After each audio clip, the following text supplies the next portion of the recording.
Anong mensahe ang kailangang marinig ng mga fire signs, Aries, Leo, Sagittarius sa period na to? Pwedeng nangyayari na itong magiging reading natin or mangyayari pa lang. Kung hindi man para sa inyo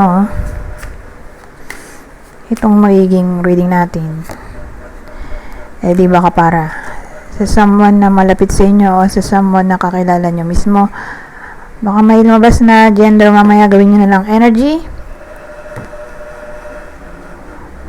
Masculine at feminine energy. Pwede rin naman na wag nyo nang pansinin ang gender. Hindi ko masasabi kung anong magiging reading kung positive ba o negative. Depende sa kung anong mapipick up kong energy. Walang masama kung papanorin ang Sun, Moon at Rising sign. Kasi baka man sa mga yan ay mag-resonate na sa sitwasyon nyo. Anong meron? Meron tayo ditong Blonde Woman. The Blonde Woman. Lawyer. Bear. At Bouquet.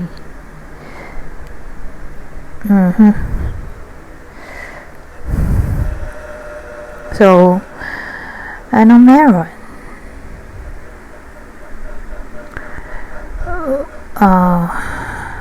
May bida tayo. Maraming senaryo, pero sa unang senaryo na naisip ko, ang bida ay lalaki. Kasi may ano dun King of Spades. So, dun muna tayo sa lalaki.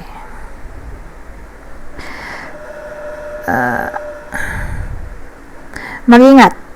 Whether nangyayari na to o mangyayari pa lang. Mag-ingat sa topic ng temptation. Kung in a relationship or kasal na siya, ha? Kasi, malaki ang chance ng temptation sa work. Baka ma-inlove siya sa ka-workmate niya o may ka-workmate siya na type siya. May ka-workmate siya na babae na yun nga, type siya. Tapos baka landiin siya. Ngayon, baka hindi niya mapigilan sarili niya. Patulan niya itong babaeng to. Beware.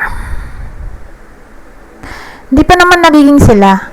Pero yung chance ng temptation or yung crush dun sa magka-workmate dito posible.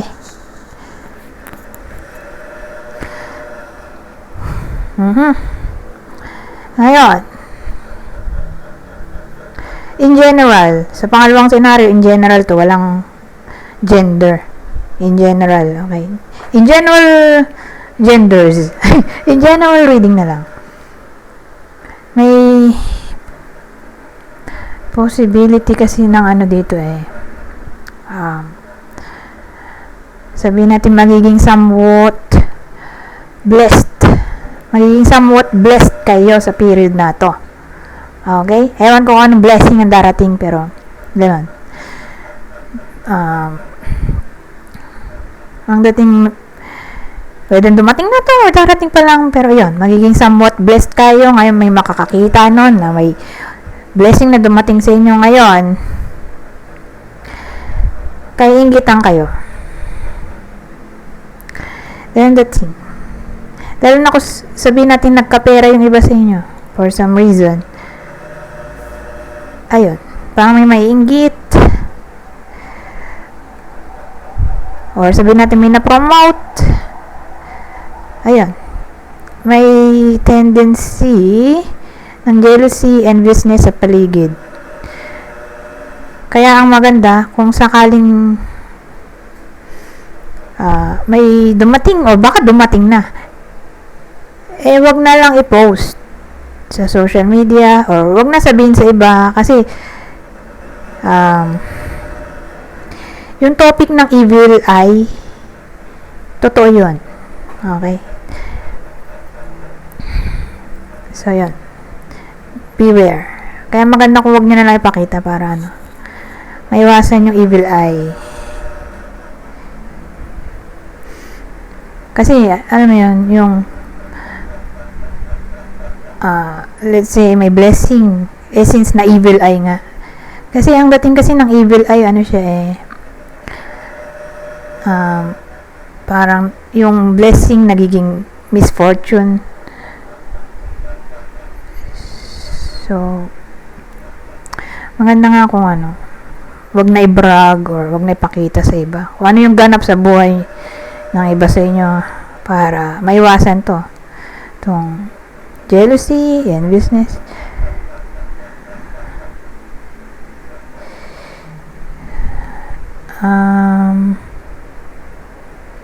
Ngayon, ano lang.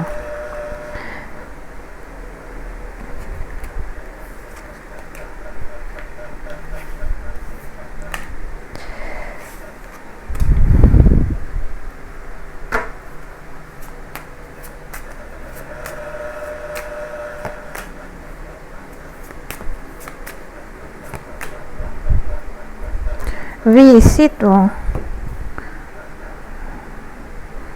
Some of money.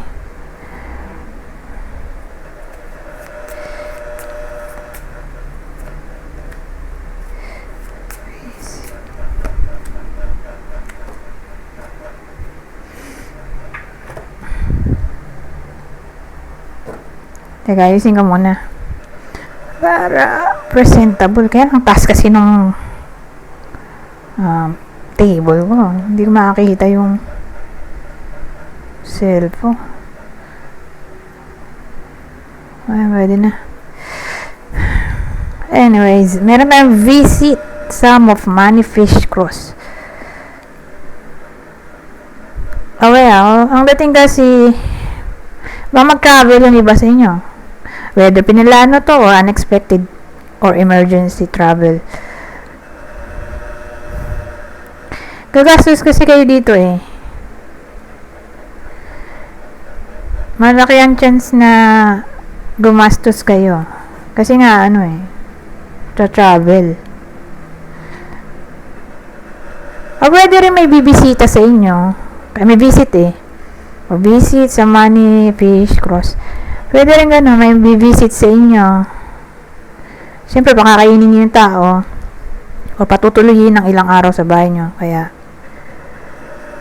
doon papasok yung gagastos. Okay?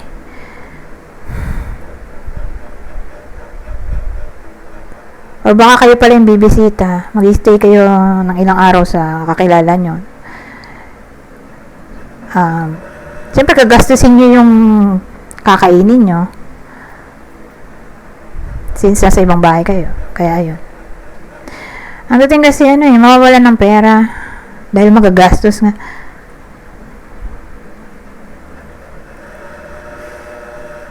Iyon yung unang scenario. Tingnan ko kung magawan ko ng positive.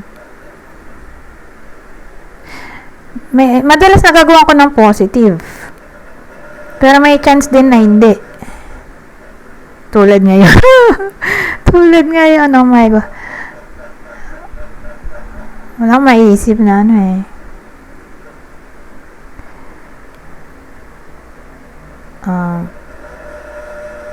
positive. Pero wait lang.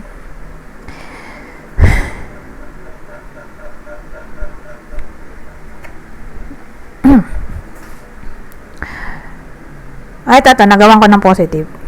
Kanina walang maisip Yung positive, may magbabayad ng utang sa inyo. May pupunta sa inyo para magbayad ng utang. Case to case basis. Kung may pinautang kayo, eto, babayad na siya.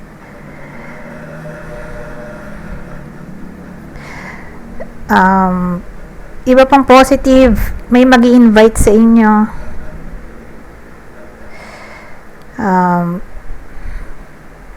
Mag-i-invite, umattend ng celebration. Maganda kasi makikikain kayo doon.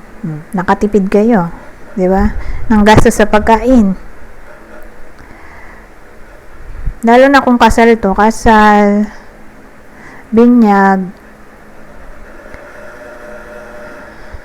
binyag, birthday. Ayan.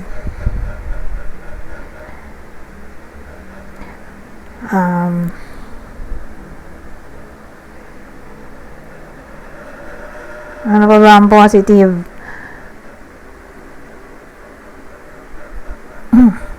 Ang maiisip ko dito. Wala na akong maisip. Tama na yun. Lipat na tayo sa iba. Pero at least, di ba, positive kanina talaga. Papaisip ako, parang wala. But again, nagawan ko na ng positive reading.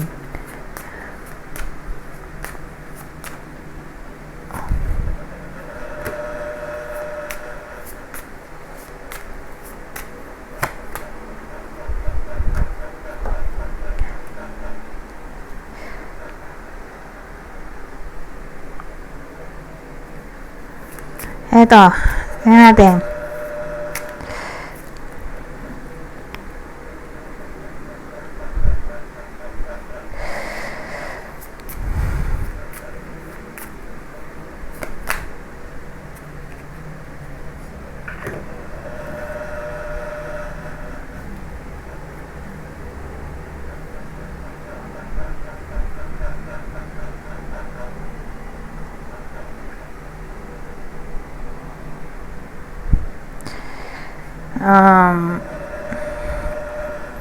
Katabingi. Ayan. Meron waiting, country house.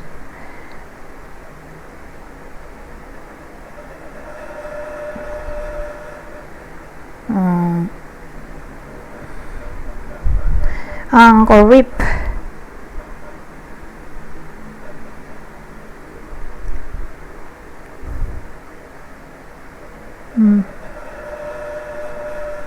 Anong meron?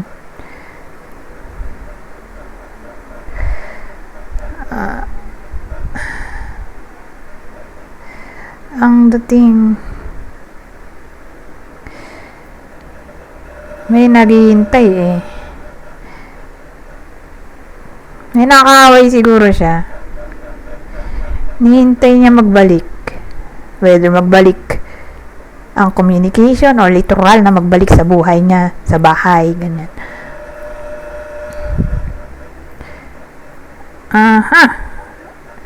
Pero probably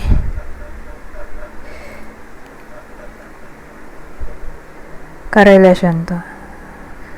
Karelasyon, ex-partner,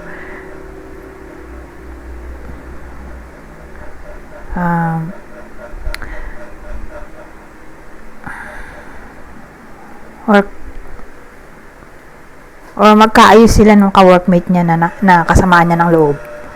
Pwede rin ganoon.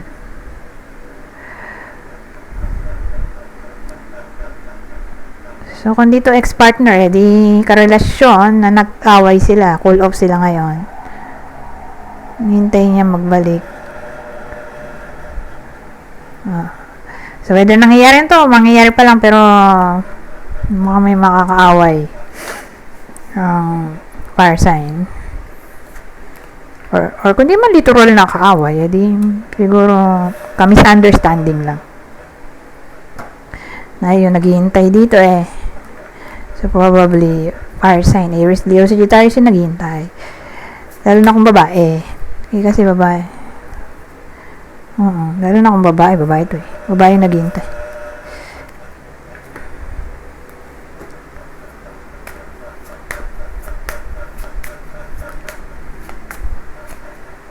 Ngayon, kung lalaki yung nanonood, edi yung person niya yung naghihintay sa kanya.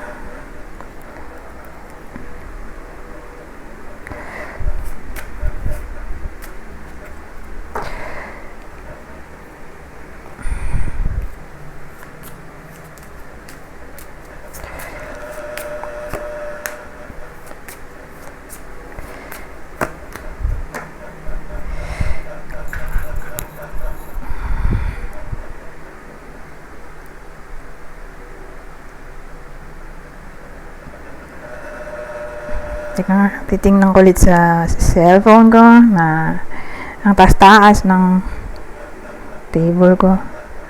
Ay, hirapan ako tingnan. So, kaya magsimula na tayo. Meron tayong city house, dark-haired woman called Clover pa. Colored naman sasabihin ko.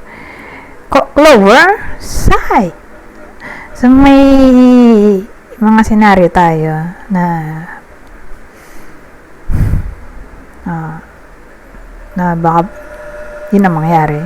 Pero sa unang senaryo, gamitin natin tong term, a dark-haired woman. So, babae na itim ang buhok. Whether kayo mismo to person nyo or kakilala nyo babaeng itim buhok, a dark-haired woman. So, case-to-case basis, general reading to. So, yung dark-haired woman na yan, anong meron? Teka, basahin ko pala. Hindi ko pala nasabi, no? City house, a dark-haired woman, Clover site. Ano nga meron?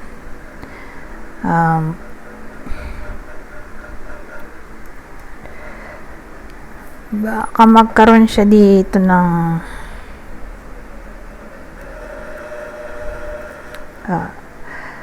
unexpected money.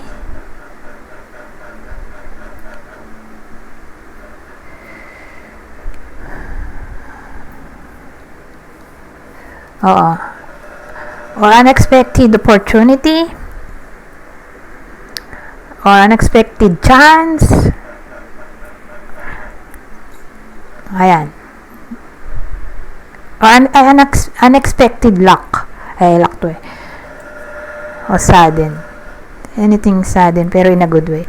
Ngayon, kung di natin gagawin, ano to? Tao.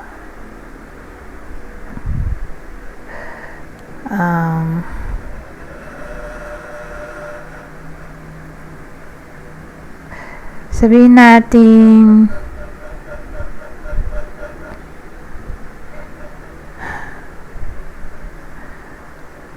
ang topic ay separation.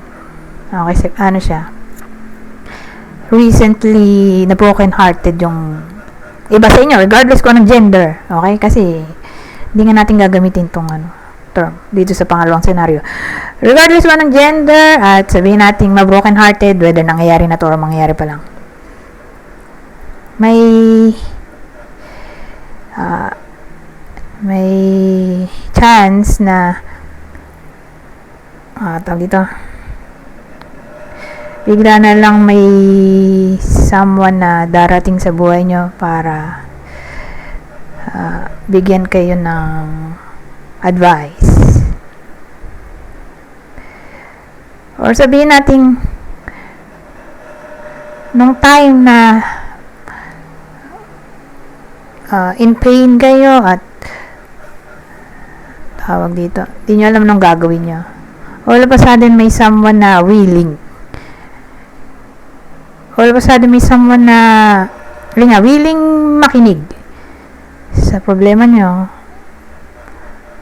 Kasi mahirap makahanap ng ganong klaseng tao na willing makinig sa mga problema natin. Pero dito, ang dating, may magbo-volunteer na makinig sa mga problema nyo sa buhay. O regardless kung anong klaseng problema na lang. Okay? O anong cause ng pagiging broken hearted. Kumbaga, in times of crisis, yun na lang. In times of crisis, may someone na willing makinig sa iba sa inyo. Hindi naman necessarily tawag dito, siya yung literal na aayos ng problema. Although pwede rin naman, di ba? Kung di kaya, kumbaga, yun yung niya pwede niya maitulong, moral support. Okay. Ganda thing. Pero at least, di ba? Nabawas-bawasan ng problema kasi nasabi ang sama ng loob at may someone na willing makinig sa mga problema nyo. Ayun dating. So, yun yung dalawang senaryo. Okay na yun. Tama na yung dalawang senaryo. Sumasakit ulo ka. Hindi na ako magpapangatlo. Bayin na lang natin.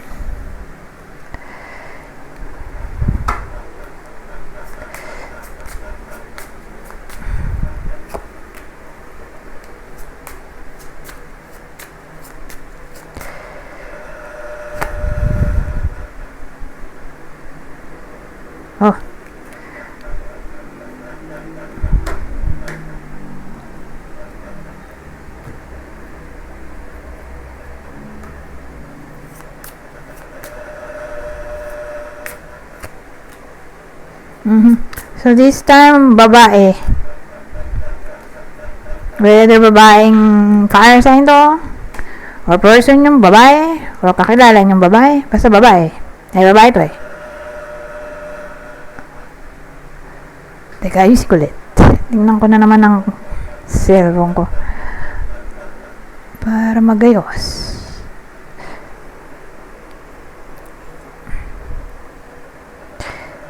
Sige, magsimula na tayo. Ano to? Impediment, ano? Reconciliation. Woman stars. Oh. Ang dating mas tatama to sa ano nangyayari na may nakaaway siya regardless kung karelasyon ba to, kapamilya niya, katrabaho, kaibigan. May blessing kasi eh. May blessing dito. At ang blessing ay all about reconciliation. Ngayon, let's say,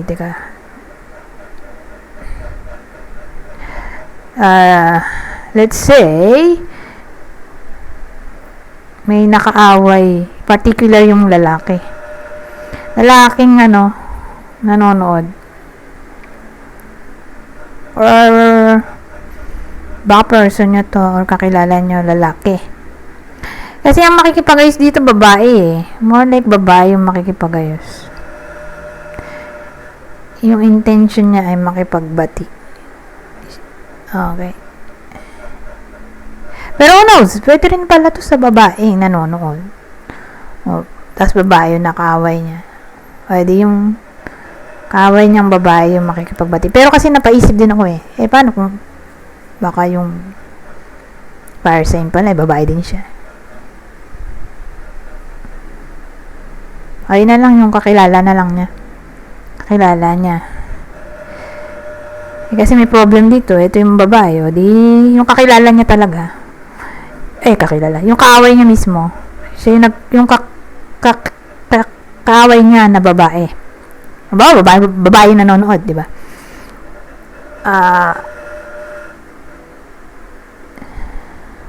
Yun na nga lang. Regardless kung sino nanonood, babae o lalaki. Basta babae yung kaaway niya. Ha? Or makakaaway pa lang. Yung babaeng to, kasi siya yung nag-cause ng problem dito, siya yung makikipag-ayos. Nagiging intention kasi to eh. So, intention niya ay makipag-ayos. Intention ng babae makipag-ayos. Kasi siya rin naman yung nag-cause ng problem. And the thing. So, in short, may makikipagbati sa iba sa inyo. Babaeng nakaaway nyo. Or makakaway pa lang. Or nag-cause ng problem. Kung di man literal na nakaaway nyo, edi baka may magawa siyang problema na sinolder nyo yung ginawa niyang problema. Pero again, itong babaeng to yung makikipag-ayos. Okay?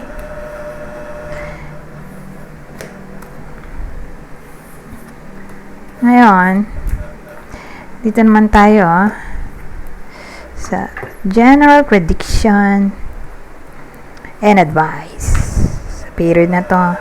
So, ito yung gagamitin ko. Ito at ito. So, ulitin ko yung instruction ko. General advice at prediction sa period na to. Pero this time, babasahin ko na lang para mabilis. Okay? Kunin nyo lang yung mensahe na sa tingin nyo ay fit sa sitwasyon nyo.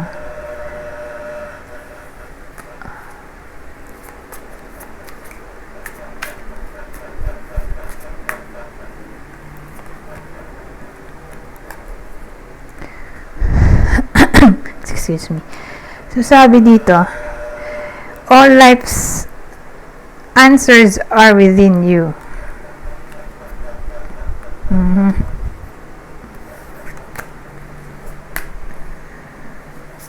The hermit. Eto, the star. Star ulit. Parang kanina star din Diba? Ano ba yun? Ito, star. Stars yun. Ito, star lang. Walang S.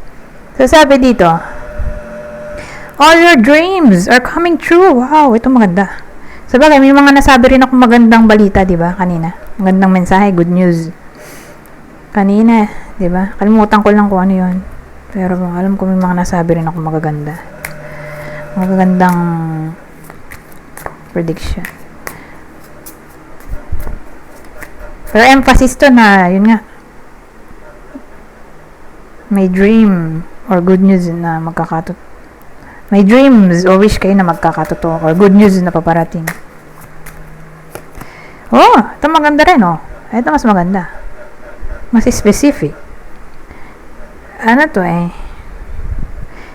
Two of Cups. Open your heart and receive love from others. So, pwede rin dito yung new connection, reconciliation, di ba? Sabi ko rin kanina, reconciliation, attraction, intimacy, para sa mga in relationship, so saan natin ang intimacy. Pero kung ano, single, edi new connection. Or kung sabihin natin, dumating na sa buhay nila at nagliligawan na sila or crush niya na to, edi new relationship. Di ba? Ay, posible. Ngayon, dito naman tayo sa susunod. Ano pang masasabi nito?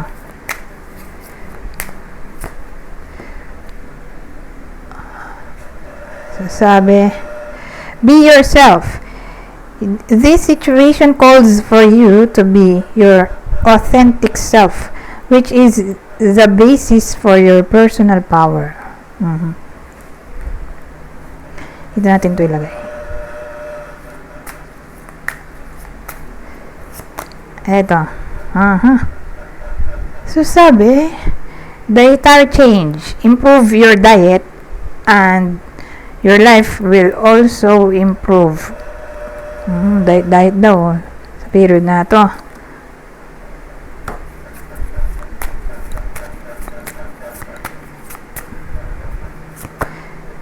Eto. So, sabi naman dito, express your individuality. Allow your true self to shine because you're awesome. Anyways, hanggang dito na lang. Goodbye for now.